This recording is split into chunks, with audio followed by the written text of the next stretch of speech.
¿Qué más, muchachos? ¿Cómo están? Bueno, para empezar, me calvié. Parezco una bolita. ¿Qué por qué? Simplemente me pasé la máquina y eso fue todo. En el anterior video tenía pelo y ahorita no. Pero bueno, vamos al tema de una. Signatures en DSPy. Para empezar, ¿qué son? Son formas declarativas de cómo especificar el input y el output de tu módulo en DSPy. También especifica la tarea que va a hacer tu módulo y también la controla al 100%. ¿Sí? Algo antes de empezar, que es muy importante, los nombres siempre van a importar acá. Entonces, para que siempre lo tengan en cuenta. Entonces, me pongo los audífonos y entremos al tema de una. Entonces, ¿qué tenemos acá? Acá tengo una inicialización del modelo de OpenAI, lo que no les había mostrado en el video anterior. Acá simplemente le puse como atributo turbo y aquí lo configuré como si fuese el LLM. ¿Ok? Listo. Eso es todo. Y acá explico. Los signatures son específicamente esto que estoy señalando en azul, ¿ok? Que es una sentencia y de la sentencia se va a sacar un sentimiento que, como digamos que el extractor se define por esta flechita, ¿ok? Entonces, yo puse en la sentencia, ayer se me cayó una rebanada de queso y me puse a llorar. ¿Qué sentimiento ustedes creen que exista eso? Obviamente ya lo ejecuté y es negativo. Pero ¿qué pasa si me puse feliz? ¿Qué sentimiento va a traer? Es porque el LLM tuvo un razonamiento y llegó a la conclusión de que era feliz o que era negativo. Alguna de las dos, dependiendo de la sentencia que tú le pasaste. ¿Sí?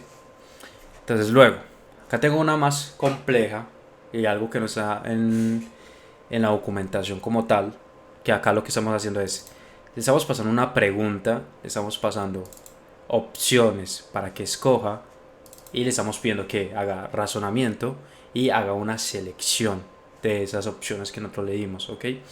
Entonces eso ustedes ya ven que van funcionando como con un esquema en donde tú primero defines los inputs siempre se ponen en el clasificador question igual a question, choices igual a choices y lo, el último siempre va a ser tu output, en este caso va a ser la selección, ¿ok?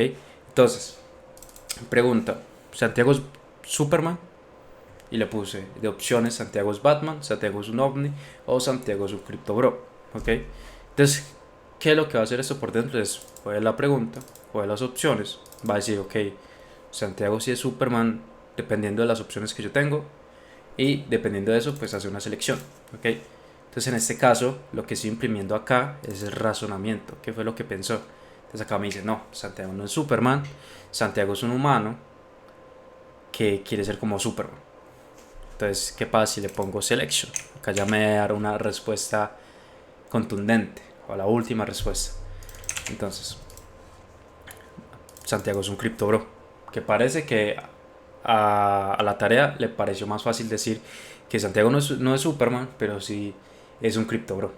Obviamente eso se puede ampliar a mucho más temas. Por ejemplo, tienes una documentación, tienes 50 posibles respuestas de la documentación, quieres que razone y quieres que al último haga una selección. Entonces tú, en vez de hacer 50 líneas de código haciendo los prompts, haciendo que esto, que aquello, que memoria, todo ese tipo de cosas, cuando uno ya se mete muy de fondo con los chains o con los prompts, entonces acá lo haces en 4 líneas y eso es todo. Ahí te hace el razonamiento y te hace la selección. Eso es todo. Entonces ese es uno de los casos más complejos. Acá tengo otro que es bastante interesante. Simplemente mismo esquema, le decimos, hey, ¿qué input te voy a dar y qué output te estoy esperando? En este caso le digo, te va a pasar un documento y quiero un resumen, ¿ok? Entonces acá le puse una historia inventada sobre mí. Entonces, listo. Entonces simplemente se ejecuta, se pasa como input, document igual a document, y acá en el response se pone a summary. Y ya, Santiago es un reconocido como el mejor ingeniero de LLMs del mundo, compartiendo su sabiduría, etc, etc. Y ahí hace todo el resumen. Pero ¿qué pasa si yo le digo, no sé, shortly, que creo que es corto en inglés? Vamos a ver qué nos trae. Debe ser algo más corto. Es muy parecido al resumen, sí.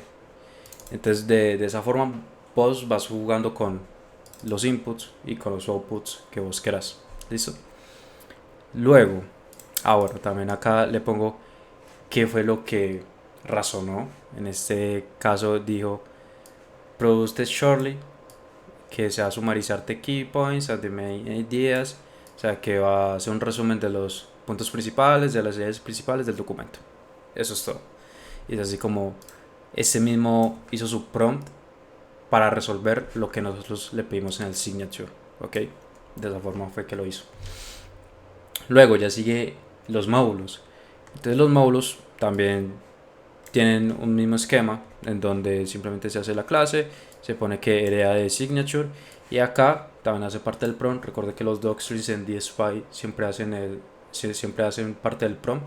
Entonces en este caso yo le estoy pidiendo verifica que el texto se base en el contexto proporcionado. Es decir, si yo en el contexto le paso una lista de documentos donde hable sobre, no sé, sobre una gorra y todos los documentos dice que la gorra es negra, entonces yo lo que espero es que me diga si es verdad o si no es verdad, ¿sí? Entonces digamos que es como un criteria point, un check de criteria, ¿ok? Entonces, eso se hizo ahí. Contest se pasa como input, que se define de esta manera y se le pone la descripción de qué va acá en el input. Entonces acá en el input del contexto se dice que se asume que los hechos aquí son verdaderos. Entonces, por ejemplo, la gorra. Si yo en la documentación pongo que la gorra es negra y que siempre es negra, entonces eso va a ser considerado siempre como verdadero y como la única verdad absoluta de lo que tú tienes, ¿sí? Eso evita que alucinaciones, que se salga de contexto, que te responda a otras cosas, etc, etc. Entonces, luego le paso el texto, que es un input field normal. Acá ya no se define descripción. Si ustedes quieren, le define una descripción más óptima. Y el punto de criterio, ¿sí? Que va a calificar verdadero o falso, indicando si el texto es fiel al contexto. Entonces, si yo le digo, si la gorra es azul y yo en el contexto le tengo que solamente la gorra es negra, me va a decir que es falso. Así de sencillo. Entonces, digamos que es como un chequeo de criterio. Entonces, en el contexto le puso una historia inventada con ChatGPT diciendo que Santiago es el mejor del mundo y que lo invadió los ovnis y que destruyó la ciudad, etc, etc. Entonces, acá, Santiago es ingeniero. Entonces acá él me tiene que responder de acuerdo a la documentación que yo le pasé si es verdadero o si es falso. Si lo ejecutamos, él hace sus cosas y me dice que, bien, es verdadero. Y acá puso su razonamiento. Entonces puso el prompt que este mismo añadió y añadió como unos few shots acá mismo, diciendo como ejemplos, como un resumen de lo que hay en la documentación, ¿sí? Entonces, a ver, Santiago es creador de Prometeo. Lo que quiero que entiendan acá en la documentación es que yo en una parte puse que fui creador de un bot que se llama Prometeo y si yo le pregunto, ¿es creador de Prometeo? Me tiene que decir verdadero. De lo contrario, me tiene que decir falso, verdadero. Si es creador de Batman, en este caso me tiene que decir que es falso. Vamos a ver si no me deja mal. A ver, es falso, listo. También le puedo poner es Superman. También me tiene que decir es falso porque nada que ver, es falso. Y listo, eso fue como que los ejemplos. Acá ustedes tienen como un chequeo, verdadero o falso. Con eso se puede jugar muchas cosas, con eso se puede hacer validadores, con eso se puede hacer nuevos steps en tu programa como para validar que lo que le estás respondiendo al usuario es verdadero o falso. Y listo, eso es todo. Simplemente fue una inducción, vimos algunas cosas algo complejas como esto, que tiene varios steps. Ya acá ustedes ya dan una gran idea de para qué sirve los signatures en DSPy. Y listo, muchachos, eso fue todo por el día de hoy. Todo bien.